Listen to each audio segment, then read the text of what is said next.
So, Caitlyn Clark yesterday went semi-viral for talking about baseball. Like, she was talking, she was doing commentary on baseball, literally just goofing around, like with Lexi Hall and with I think Connor McCaffrey was in the room.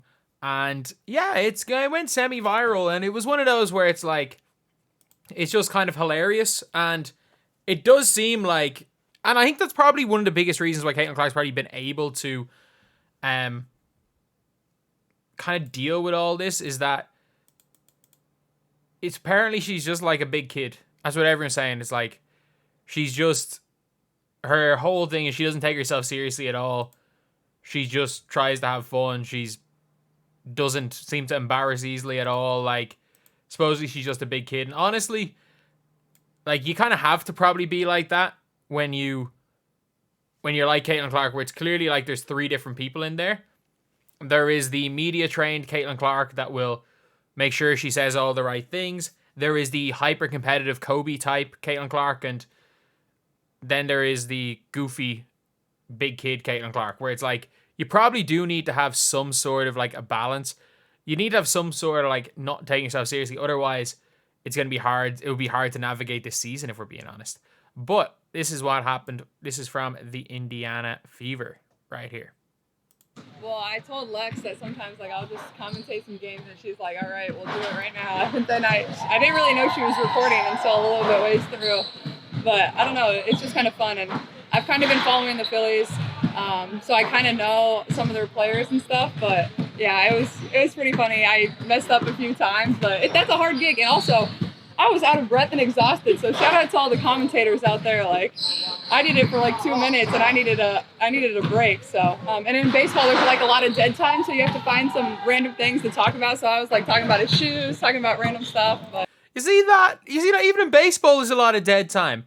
Do you know about how many random tangents I have to go on to get to 8 minutes on all these videos? It's hard. It's not an easy thing to do, and like, you obviously do repeat yourself. Like, it's a hard thing to do. She's not wrong. Not wrong, filling in dead space just to try and reach a minute goal. That's really not long. Even if it does mean that you're talking in circles, repeating yourself, and maybe sometimes not even giving any information that is relevant to the video.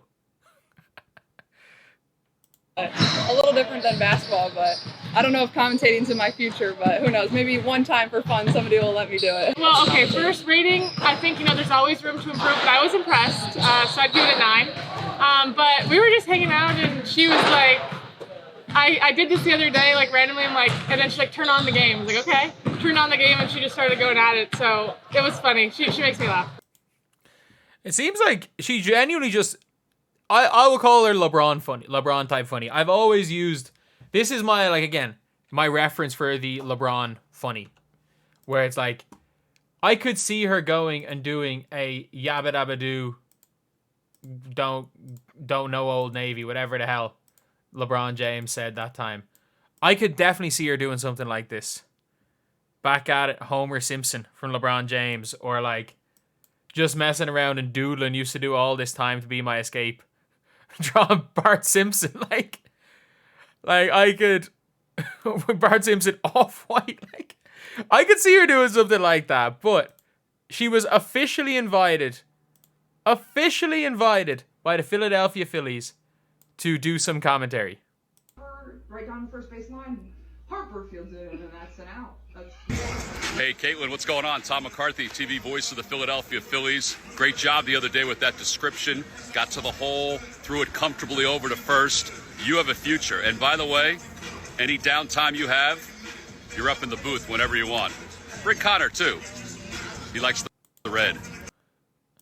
But, yeah, that's a crazy one. So, she officially was offered a commentating gig by a baseball team. I think there was another baseball team that have also offered for her to do commentary. I think I mentioned it in the last video. I couldn't find who it was. There were another MLB team. And then the freaking Pacers. The Pacers are trying to get her on doing some commentary for their first game, which would be mad. And she's obviously going to be at that first Pacers game. Like, with the amount of times Tyrese Halliburton has been at those games, like, And it seems like Tyrese Halliburton, he's there like chilling with Connor McCaffrey. And I don't know about you, but like I thought Iowa and Iowa State, there was a bit of a rivalry there. And the funny thing is, I actually want to see, was Connor McCaffrey, I'm pretty sure Connor McCaffrey was ranked higher in high school than Tyrese Halliburton. I think they might have been the same class. Like, obviously Connor McCaffrey again. The man, ironically, is second all-time in NCAA Division I assist-to-turnover ratio. And all the people saying that Connor McCaffrey sucked, I'm sorry, like, you can't average 5 points a game at Iowa if you suck at basketball. But yeah, Connor McCaffrey being a force. He was, yeah, because Halliburton was a 3-star, wasn't he? I think that was the thing where it was like, I don't think Halliburton was ranked that highly, whereas Connor McCaffrey was the number 90 something recruit by ESPN. He was a top 100 recruit by ESPN, which is why I will always refer to him as top 100 recruit Connor McCaffrey.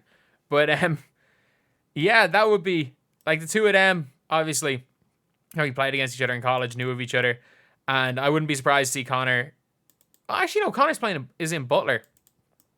Maybe he's not in Butler, and if he's before he's in Butler, if he has some time off, might end up in Indiana at a few Pacers games.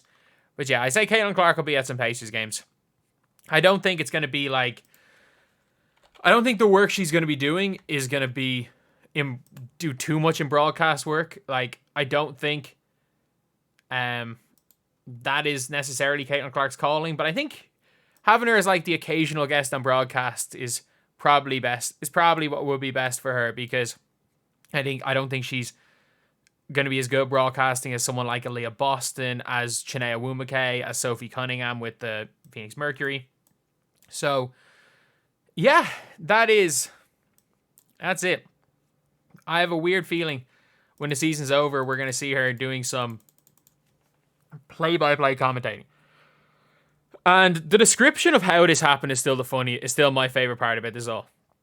Lexi Hull is like, she just randomly goes, yeah, I like to commentate on games, turned on a game and just started talking, so I videoed her. Like, that's mental. Like, obviously, the more that's coming out, the more it's like, okay, yeah, she just seems to be absolutely hilarious, but she also seems to have a few screws loose. And at the same time, like, I can tell when somebody's like got a few screws loose, coming from a person who has a lot more screws loose than Caitlyn Clark. But yeah, it is good to see. And it's good to see when it comes to the Fever that the team is positive. The team is positive. Everybody seems to be getting on well, and I hope, touch wood, we go into the playoffs and get a dub tomorrow. Look, a 2-1 loss to Connecticut is nothing to be ashamed about. A 2-0 loss in 2 close games is nothing to be ashamed about. We just got to be close in one. So anyway, that's the video. Thank you guys for watching. Please like, comment, and subscribe.